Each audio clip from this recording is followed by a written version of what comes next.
full-fledged professionals who became rich and famous through their skill. Female Kuju players were also popular, with records showing that a 17-year-old girl once beat an entire team of soldiers in what is perhaps the earliest and most authentic recorded result of Chinese whispers. One women's game is believed to have featured 153 players playing in front of tens of thousands of fans. Sadly, the game went into decline during the Ming dynasty, that's 1368 to 1644, possibly because everyone was getting really into vases instead. As a sport, it became associated with brothels and vice, with teams of prostitutes organising and playing games to attract customers, which seems both coy and forward at the same time. This reputation diminished its popularity so much that it ceased to exist at all, though at one point during the Qing dynasty, 1644 to 1912, obviously, it was modified to be played on ice skates in what was effectively a spin-off. That's some pretty modern thinking.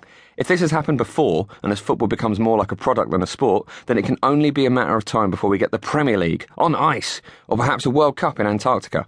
It makes as much practical sense as a World Cup in Qatar, more so if you factor in global warming. So football, this mad and addictive game that we all love, that is ours, has happened before. As a fan, it's hard to get your head around that, especially as it was popular over a period of 12 centuries, far longer than football as we know it has existed. Maybe Kuju wasn't even the first time it had happened. The dinosaurs at the top of the food chain must have needed something to do when they weren't eating. Tyrannosaurus rex would have had the pace for it, and the tails would have provided a useful extra limb. With arms as rubbish as that, they wouldn't have been playing basketball, for God's sake. Dinosaurs aside, Kuju definitely wasn't the first competitive ball game. Many were played throughout the ancient world, and some outdate Kuju, though these weren't nearly as similar to football, and FIFA certainly don't recognise them, probably because of all the violent deaths. The oldest ball game historians know of is broadly known as the Mesoamerican ball game, which was really many similar games played in the ancient cultural region that stretched from modern Mexico down into Central America. The Mayans called their version Pocatoc, the Aztecs knew it as Tlachtli, I think, and the game that is still played today is called Ulama. The oldest court discovered has been dated to 1400 BC, and courts have been found as far south as Nicaragua and as far north as Arizona. Interestingly, records of both Kuju and the Mesoamerican games include references to a mysterious, nomadic figure known only as Kanu, something that has baffled historians. A common objective of the games was to keep the ball off the ground without using your hands, a point being scored when the other team failed to return it. The Mayans added stone rings that hung high on the court walls and were used as goals. In most versions, players had to use their hips rather than their feet. This would be unwieldy enough with a modern ball, but these players used a solid rubber thing about the size of a basketball.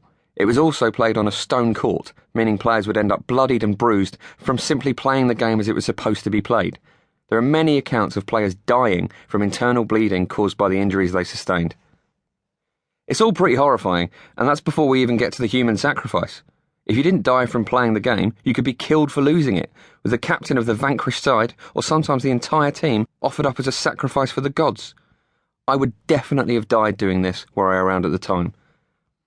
Games had a religious significance, with the ball representing the movement of celestial bodies. Those that ended in sacrifice correlated with the cycles of the sun and moon. This was because the Mayans believed that two of their gods, the twins, Wanapua and Xibalanque, had travelled to the underworld to battle death gods called Xibalbans in a booby-trapped ball game. They were victorious and eventually transformed themselves into the sun and the moon, meaning that sacrifices must be made so that both could rise each day. It all seems so obvious once you know that. What's particularly galling about this is that evidence for the sacrificial element appears fairly late in the archaeological records, at which point those in charge had surely figured out that the sun comes up every day regardless of what you do. The late edition suggests it was intended as an improvement, like it was goal line technology or vanishing spray. Perhaps the authorities had a hidden agenda. That Axia cattle was terrible today. This team will never win anything with him as captain. By the way, how's your maize doing?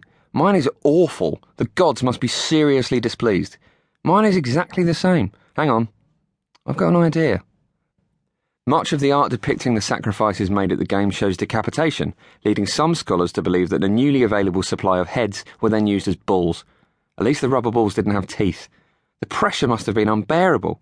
Sam Allardyce bellowing at you for not tracking back is one thing. Making sure you don't get your head lopped off as the only alternative to the sun disappearing forever is something else. Though Ulama is still played, it is done so only in a few places in Mexico.